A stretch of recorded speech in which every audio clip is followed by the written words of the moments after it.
Let's talk about a Bahl Mok Cha Ki. So this is a sweeping kick. Bahl meaning foot, Mok meaning ankle. You put that together with Cha Ki, now you have a striking foot ankle. That is a sweeping kick.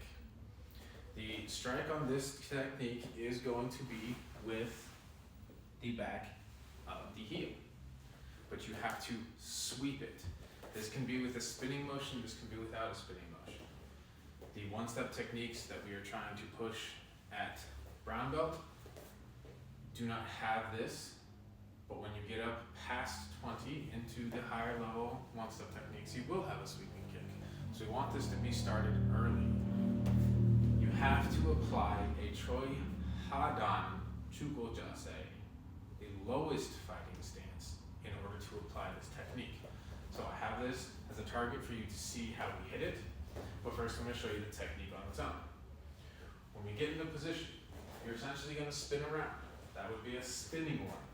If you're just going to do the front, you're just going to sweep. The motion happens in two ways.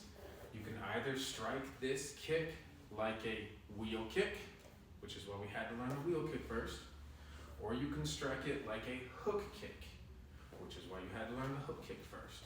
So at brown belt, you now apply these concepts that you already know. The lowest fighting stance, the wheel kick, the hook kick.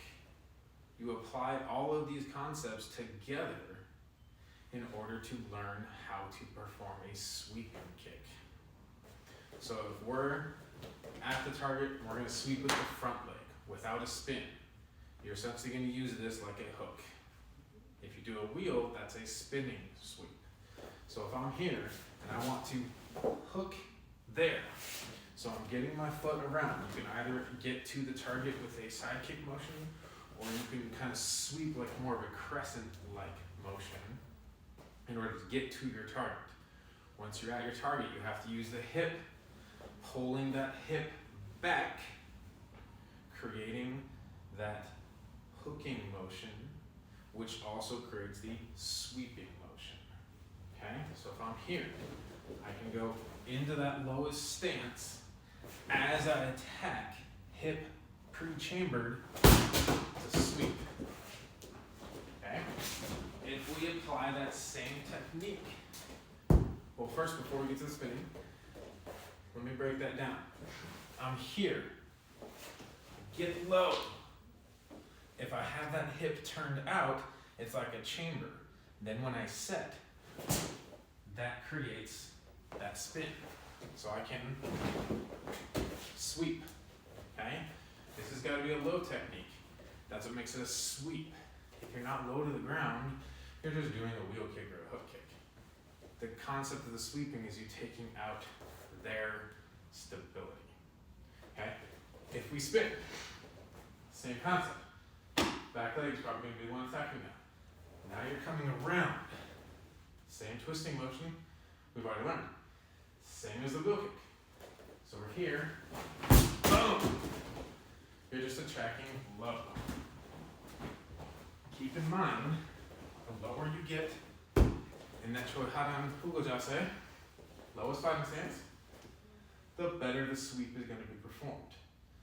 You can catch yourself with the ground, you can catch yourself with your stance. No matter what you do, you need to maintain your stability. You're going to be bent a little bit, but focus on that posture. So when I strike, I can have pretty decent posture in that strike. Some people will do it without going the knee to the ground. Here, works just as well. But we have to apply all of these concepts that we have learned. That hooking or wheel motion, that Choi Hadan, Fugo Jase, combine those together, you get the position you need to be in. By pulling this back like a hook kick, or the completion of a wheel kick, you get that return. That's where you can finish the return. This works best in continuous motion. So if I'm here, continuous motion around, or continuous motion all the way around. there's your sweep. If you want to go low and use your hands on the ground, you can actually gain support. So I come around, gain support for the sweep. Lots of options here. We're now at brown belt. Start playing with this and have fun. If you have questions, come see me or another instructor in class. Tang Su.